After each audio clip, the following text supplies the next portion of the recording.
ಗದ್ಯ ಮಗ್ಗದ ಸಾಹೇಬ. ಬರೆದವರು ಬಾಗಲೋಡಿ ದೇವರಾಯ. ಮಗ್ಗದ ಸಾಹೇಬ ಅಂದರೆ ಅಬ್ದುಲ್ ರಹೀಂ ಸಾಹೇಬ್. ಅವನು ಮಗ್ಗವನ್ನು ಮುಟ್ಟದೆ 20 ವರ್ಷಕ್ಕೂ ಹೆಚ್ಚಾಗಿದೆ. ಆದರೂ ಅವನನ್ನು ಮಗ್ಗದ ಸಾಹೇಬನೆಂದೇ ಕರೆಯುವುದು ವಾಡಿಕೆ. ಅವರ ಪೂರ್ವಜರು ಸಾಹೇಬ್ ಬಹದ್ದೂರ್, ಮಗ್ಗದ ಹುಸೇನ್ ಸಾಹೇಬರು ಜನಪ್ರಿಯ ಮತ್ತು ಧನವಂತ ವ್ಯಕ್ತಿಯಾಗಿದ್ದರು. ಅವರು ಮಸೀದಿ ಮಾತ್ರವಲ್ಲ, ದೇವಸ್ಥಾನವನ್ನೂ ಕಟ್ಟಿಸಿದ್ದರು. ಇಂದಿಗೂ ಈ ದೇವಸ್ಥಾನದಲ್ಲಿ ರಥೋತ್ಸವದ ಸಮಯದಲ್ಲಿ ಅವರ ಮನೆತನದ ಹಿರಿಯ ಪ್ರತಿನಿಧಿಗೆ ಎಲ್ಲರಿಗಿಂತಲೂ ಮುಂದಾಗಿ ಪ್ರಸಾದವನ್ನು ಪಡೆಯುವ ಹಕ್ಕಿದೆ. ಇಂತಹ ಸಂಪ್ರದಾಯ ಪದ್ಧತಿಗಳು ಇಂದಿಗೂ ಕರ್ನಾಟಕದಲ್ಲಿ ನಡೆಯುತ್ತಿವೆ. ಇದರಿಂದ ಪೂರ್ವಜರಲ್ಲಿ ಎಂತಹ ಘನತೆ, ಸದಾಚಾರ, ಸದ್ಭಾವನೆಗಳು ಇದ್ದವೂ ಎಂದು ತಿಳಿಯುವುದು. ಉದಾಹರಣೆಗೆ, ನನ್ನದೇ ಹುಟ್ಟೂರಿನ ಪಕ್ಕದಲ್ಲಿ ಮುಸಲ್ಮಾನರ ವಸತಿಯಿದೆ. ಅದರೊಳಗೆ ಒಂದು ಪವಿತ್ರ ಸ್ಥಾನವಿದೆ. ಅಲ್ಲಿ ಉರ್ಸ್ ಎಂಬ ಮುಸಲ್ಮಾನರ ಧಾರ್ಮಿಕ ಉತ್ಸವದ ಕಾಲದಲ್ಲಿ ನಮ್ಮ ಮನೆತನದ ಒಬ್ಬ ಪ್ರತಿನಿಧಿ ಇದ್ದೇ ಇರಬೇಕೆಂಬ ಸಂಪ್ರದಾಯ ಇತ್ತು. ಹಾಗೆಯೇ ಗಣೇಶ ಚತುರ್ಥಿ, ಕೃಷ್ಣಾಷ್ಟಮಿಗಳ ಮರುದಿನ ಮುಸಲ್ಮಾನನ ಸಮಾಜದ ಪ್ರತಿಷ್ಠಿತ ಮುಖ್ಯಸ್ಥರು ನಮ್ಮ ಮನೆಗೆ ಬರುವುದು, ಕುಶಲೋಪಚಾರ ಮಾತನಾಡುವುದು, ನಾವು ಅವರಿಗೆ ಮೋದಕ, ಉಂಡೆ, ಚಕ್ಕುಲಿ ಇತ್ಯಾದಿ ಹಬ್ಬದ ಭಕ್ಷ್ಯ ಭೋಜ್ಯಗಳನ್ನು ವಿತರಣೆ ಮಾಡುವ ಸಂಪ್ರದಾಯವೂ ಇತ್ತು. ಒಂದು ಬಾರಿ ನಮ್ಮ ತಾಯಿ ಕಾಯಿಲೆ ಬಿದ್ದ ಕಾರಣ ತಂದೆಯವರು ಅಂಗಡಿಯಿಂದ ಲಡ್ಡುಗಳನ್ನು ಕೊಂಡು ಕೊಟ್ಟುದಕ್ಕೆ ಅವರಿಗೆ ಬಹಳ ಸಿಟ್ಟು ಬಂತು. ರಾಯ್ರೆ, ಅಂಗಡಿಯಿಂದ ತೆಗೆದುಕೊಳ್ಳಲು ನಮ್ಮಲ್ಲಿ ಹಣವಿಲ್ವೇ? ಮನೆಯಲ್ಲಿ ಕಾಯಿಲೆ ಇದ್ದರೆ ಒಂದು ತುಂಡು ಬೆಲ್ಲವನ್ನೋ ಕಲ್ಲು ಸಕ್ಕರೆ ಹರಳನ್ನೋ ಕೊಡಿ. ನಿಮ್ಮ ಹಬ್ಬದ ಪೂಜೆಯ ಪ್ರಸಾದವನ್ನು ನಾವು ತೆಗೆದುಕೊಳ್ಳುವುದು ತಲತಲಾಂತರದಿಂದ ಬಂದ ಹಳೆಯ ಸಂಪ್ರದಾಯ. ಅಂಗಡಿಯ ಮಿಠಾಯಿಯನ್ನು ಪ್ರಸಾದವೆಂದು ಕೊಡುವುದು ಸರಿಯೇ ಎಂದು ಕೇಳಿಯೇ ಬಿಟ್ಟಿದ್ದರು. ಅದು ಹೇಗೇ ಇರಲಿ, ಈಗ ಅಬ್ದುಲ್ ರಹೀಮನಿಗೆ ಮಗ್ಗದ ಸಾಹೇಬ ಎಂದು ಹೇಳಿದರೆ ಬಹುಸಿಟ್ಟು ಬರುತ್ತಿತ್ತು. ಅನಿಷ್ಟ, ಮಗ್ಗದ ಹೆಸರೆತ್ತಬೇಡಿ, ಮಗ್ಗವಲ್ಲ, ಕೊರಳಿಗೆ ಹಗ್ಗ ಎಂಬುದು ಆತನ ನಿರಾಶೆ, ರೋಷಗಳ ಉದ್ಗಾರವಾಗಿತ್ತು. ಏಕೆಂದರೆ ಅವನ ಅಜ್ಜನ ಕಾಲದಲ್ಲಿ ಬ್ರಿಟಿಷರು ಅಗ್ಗದ ವಿಲಾಯಿತಿ ಮಿಲ್ಲಿನ ಬಟ್ಟೆಗಳನ್ನು ನಮ್ಮ ದೇಶದಲ್ಲಿ ಹೇರಿಬಿಟ್ಟರು. ಅವೇನೋ ನಿಜಕ್ಕೂ ನಿಕೃಷ್ಟ ವಸ್ತುಗಳು. 1 ವರ್ಷದೊಳಗೆ ಕಳೇಬರಗಳಾಗಿ ಹರಕು ಚಿಂದಿಯಾಗುವುವು. ಬಣ್ಣವೋ 1 ತಿಂಗಳಲ್ಲಿ ನಿವರಣವಾಗಿ 2 ತಿಂಗಳಲ್ಲಿ ಮಾಯವಾಗುವುದು. ಆದರೇನೋ ಬಹು ಅಗ್ಗ. ಜನರಿಗೆ ಬೇಕಾದುದು ಅಗ್ಗದ ವಸ್ತು. ಗುಣವನ್ನು ಯಾರು ಕೇಳ್ತಾರೆ? ಅಗ್ಗದ ಮಾಲಿನದೇ ಅಧಿಪತ್ಯವಾಯಿತು. ಮಗ್ಗದವರು ಭಿಕಾರಿಗಳಾದರು. ಅವರ ಅನ್ನಕ್ಕೆ ಸಂಚಕಾರವಾಯಿತು. ಪಾಪ ಅಬ್ದುಲ್ ರಹೀಮನ ಗತಿ. ಹಿರಿಯರು ಕಟ್ಟಿದ ಭವ್ಯವಾದ ಹಳೆಯ ಕಾಲದ ಮನೆ, ವಿಶಾಲವಾದ ತೋಟ. ಆದರೆ ಮಗ್ಗಗಳೆಲ್ಲ ಧೂಳು ತುಂಬಿದ ಜೇಡನ ಬಲೆಗಳಿಂದ ಆಚ್ಛಾದಿತವಾಗಿವೆ. ಮನೆಯಲ್ಲಿ ಊಟಕ್ಕೆ ಇದೆಯೋ ಇಲ್ಲವೋ ಎಂಬಂತಾಗಿದೆ. ಈಗ ಅವನಿಗೆ ಒಂದೇ ಹಠ, ಒಂದೇ ವ್ರತ. ಅವನ 3 ಗಂಡು ಮಕ್ಕಳಿಗೆ ಒಂದಿಷ್ಟಾದರೂ ವಿದ್ಯಾಭ್ಯಾಸ ಕೊಡಿಸಿ ಸರ್ಕಾರಿ ನೌಕರರನ್ನಾಗಿ ಮಾಡಬೇಕು ಎಂದು. ಅಂತೆಯೇ 2 ಮಕ್ಕಳು ವಿಧೇಯರಾಗಿ ಅವನ ಅಭೀಷ್ಟವನ್ನು ನೆರವೇರಿಸಿದರು. ಒಬ್ಬ ಸರ್ಕಾರಿ ಕಚೇರಿಯಲ್ಲಿ ಗುಮಾಸ್ತನಾದ, ಇನ್ನೊಬ್ಬ ಪೋಸ್ಟ್ ಮಾಸ್ತರನಾದ. ಆದರೆ ಕೊನೆಯ ಮಗ ಕರೀಂನಿಂದ ಬಹಳ ನಿರಾಸೆ ಉಂಟಾಯಿತು. ಕರೀಂ ಆಟದಲ್ಲೂ ಪಾಠದಲ್ಲೂ ಬಹುಚುರುಕು, ಬುದ್ಧಿವಂತ, ಹಸನ್ಮುಖಿ, ಎಲ್ಲರಿಗೂ ಬೇಕಾದವನು. ಆದರೆ ಏನೋ ಕಾರಣದಿಂದ ಅವನಿಗೆ ಅನಿಷ್ಟ ಮಗ್ಗದಲ್ಲಿ ಬಹಳ ಅಭಿರುಚಿ. ಮನೆಯಲ್ಲಾದರೋ ಮಗ್ಗವನ್ನು ಮುಟ್ಟಲೂ ತಂದೆ ಬಿಡುತ್ತಿರಲಿಲ್ಲ. ಆದರೆ ಮಗನ ಗ್ರಹಚಾರ ಎನ್ನಿ. ಶಾಲೆಯಲ್ಲಿಯೇ ಮಗ್ಗ ಉದ್ಭವಿಸಬೇಕೇ?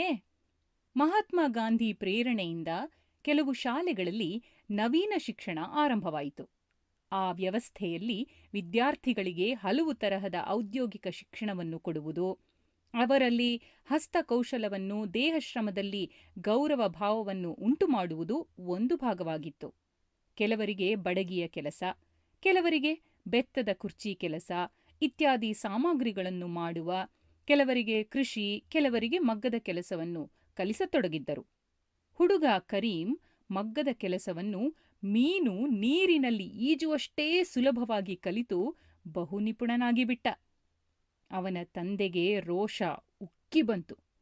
ಮುಖ್ಯೋಪಾಧ್ಯಾಯ ಶಂಕರಪ್ಪ ಅವರೊಡನೆ ನಿಷ್ಠುರವಾಗಿ ಜಗಳವಾಡಿದ್ದನು.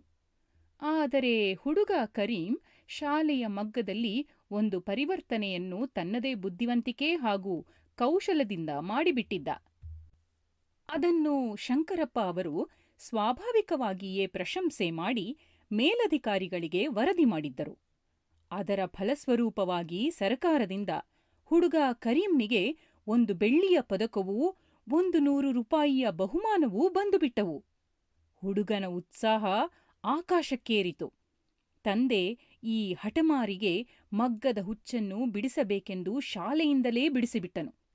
ಹೆಡ್ ಮಾಸ್ಟರ್ ಶಂಕರಪ್ಪ ಅವರ ಎಷ್ಟೋ ಅನುನಯ ವಿನಯಗಳನ್ನು ಗಣಿಸದೆ ನಿರಾಕರಿಸಿದನು.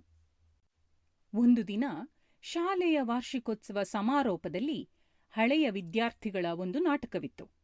ಅದರಲ್ಲಿ ಕರೀಂನದು ಸ್ತ್ರೀಪಾತ್ರ.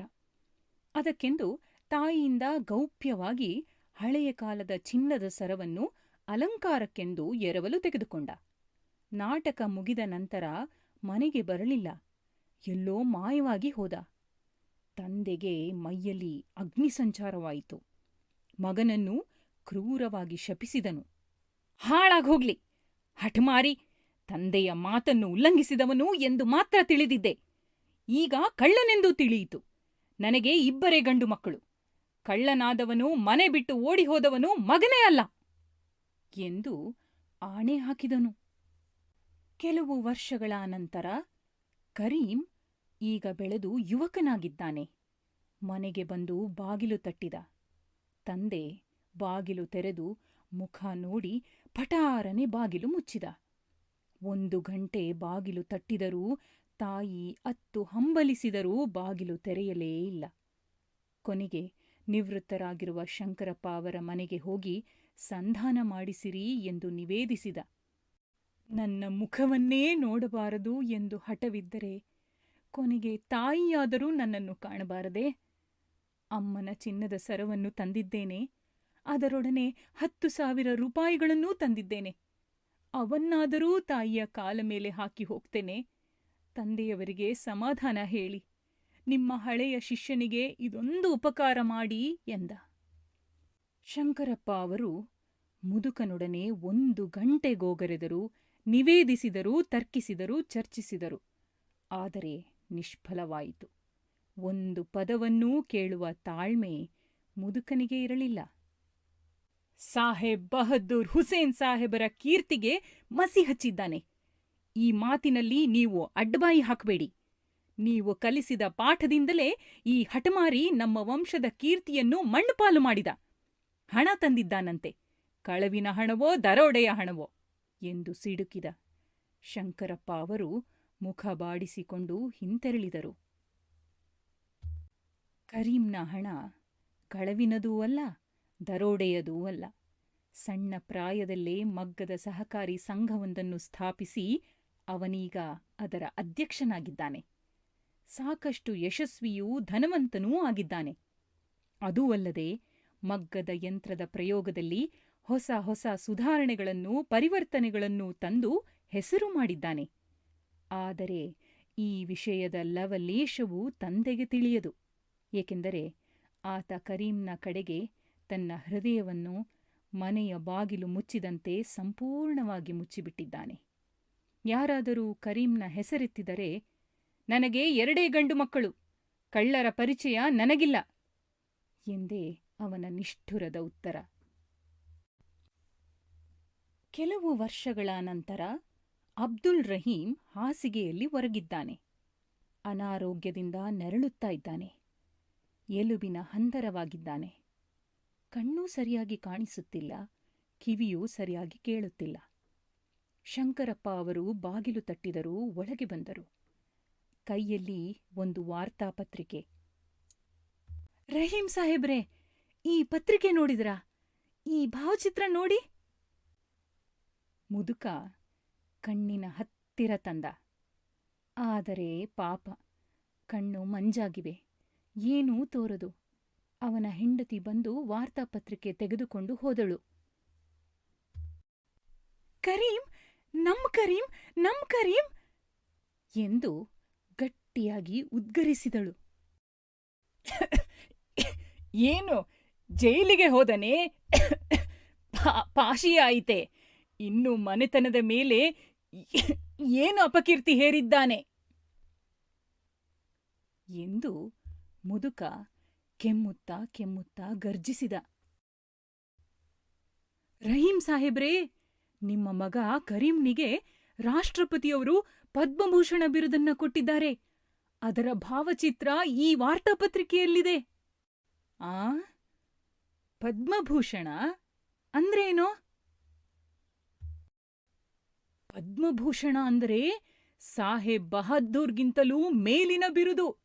ಖಾನ್ ಸಾಹೇಬ್, ಖಾನ್ ಬಹದ್ದೂರ್, ದಿವಾನ್ ಬಹದ್ದೂರ್ ಇವೆಲ್ಲದರಿಂದಲೂ ಮೇಲೆ ದೊಡ್ಡ ಬಿರುದು. ಕರೀಂ, ನನ್ನ ಕರೀಂ ಸಾಹೇಬ್ ಬಹದ್ದೂರ್ಗಿಂತಲೂ ಮೇಲಾದನೆ. ದೇವರು ದೊಡ್ಡವನು, ದೇವರು ದಯಾಳು.